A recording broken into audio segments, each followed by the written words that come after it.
وكاين اللي واقفين على الحياد، وكل واحد فيهم والإخوة الذين قاموا بالعملية باين قال نحن نريد ممر آمن ونديو معنا الرهائن، والإخوة الذين قاموا بالعملية باين قال نحن نريد ممر آمن ونديو معنا الرهائن،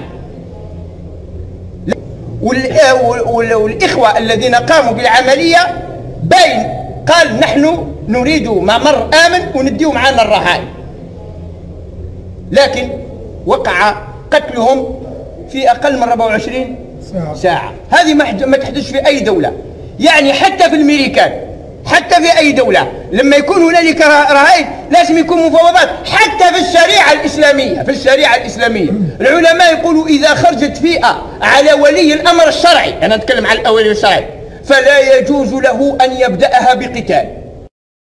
يعرفوهم الناس، صح ولا لا؟ وبعدها مباشرة قال لك هؤلاء فيهم ليبيين وفيهم كذا وفيهم كذا. هذا كذب. أن تصدقوا أي بيان رسمي من النظام،